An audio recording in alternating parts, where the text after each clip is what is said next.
Hampton technically allows cannabis businesses under state law, but in practice, nothing is operating yet. And that gap, between legal permission and real-world readiness, is where most people misunderstand what compliance actually means in Virginia. The mistake is assuming that silence equals approval. It doesn't.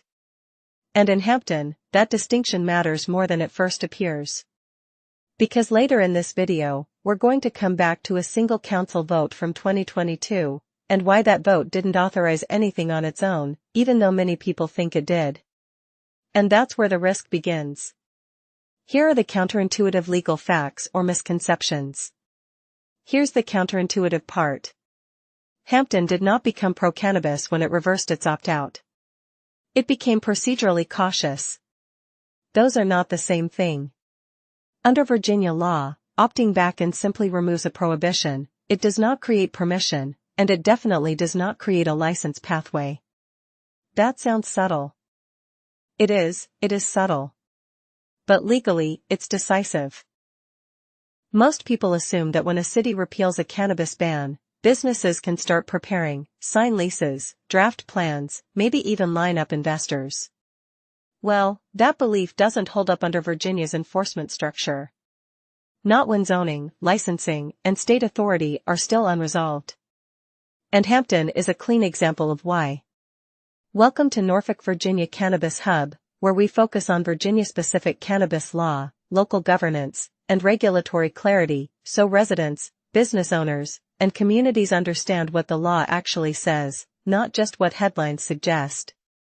In this video, we're examining the Hampton, Virginia cannabis policy timeline, what actually happened, what did not happen, and why Hampton's approach is legally interesting rather than politically loud.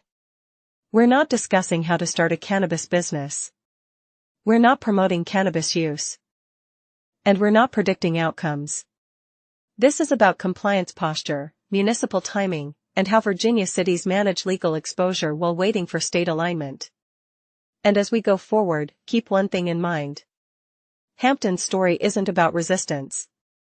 It's about restraint. Here's the context. Virginia's adult-use cannabis law created a staggered system. Personal possession was legalized first. Commercial retail was delayed. And local governments were given a temporary opt-out window before a statewide market framework even existed. That sequencing created confusion, because legality arrived before infrastructure. Hampton initially opted out in 2021, alongside several Hampton Road cities. That move wasn't unusual. At the time, there were no finalized state regulations, no Cannabis Control Authority retail program, and no clarity on zoning standards. Then, in July 2022, Hampton reversed course. And that reversal, on paper, looks decisive. But legally, it wasn't complete. Not yet. Here's the legal explanation. Under Virginia law, localities have layered authority. The state controls licensing. Local governments control land use. Enforcement sits across multiple agencies. Hampton's 2022 repeal removed a local prohibition ordinance. That's it. It did not create zoning. It did not authorize permits. And it did not override the absence of state retail licensing. This is where people confuse chemistry with compliance, or rather, legality with operability. Cannabis may be lawful under state statute, but without zoning compatibility and a valid state license, activity remains prohibited in practice. Let me rephrase that: lawful substance, unlawful operation. And that distinction is enforced, not theoretical. How enforcement works. Enforcement doesn't begin with raids. It begins with complaints. Zoning enforcement officers, city attorneys, and state regulators coordinate quietly, often long before a business opens its doors. Lab reports don't control this process. Labels don't control it. What controls it is whether an activity fits within authorized land use and licensing categories. In Hampton, the planning department is still drafting zoning amendments. Until those are adopted, there is no compliant location, regardless of intent. And this is where waiting becomes a legal strategy. Who this affects. Consumers are affected first, because access depends on lawful retail presence. Retailers face the highest risk. Signing leases early can trigger zoning violations before licensing even exists. Local governments absorb administrative risk. Premature approvals expose cities to litigation. And the medical cannabis framework remains separate. Hampton's posture does not alter medical dispensary authority under state law, but it also doesn't expand it. Each group operates under a different compliance ceiling. Why this matters?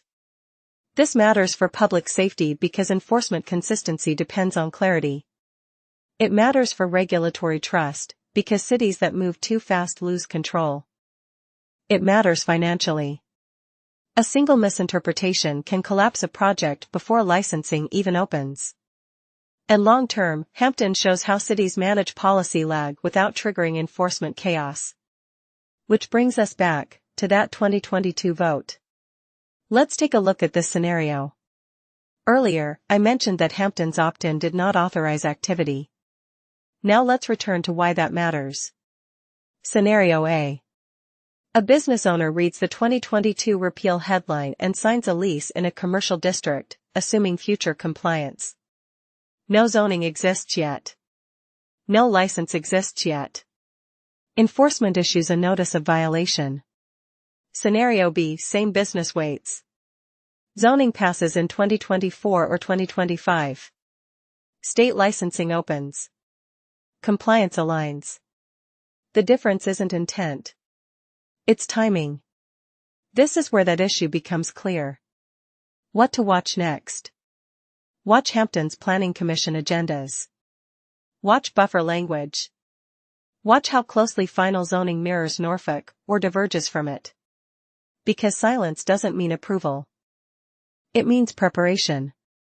We also have some new videos on Virginia Beach Cannabis Policy and Legalization Timeline. Chesapeake Cannabis Policy and Legalization Timeline Balance Scale explained. And how to get a Norfolk, Virginia cannabis dispensary license. Here's a question. If compliance depends on alignment, not enthusiasm, what does a responsible cannabis rollout actually look like at the local level?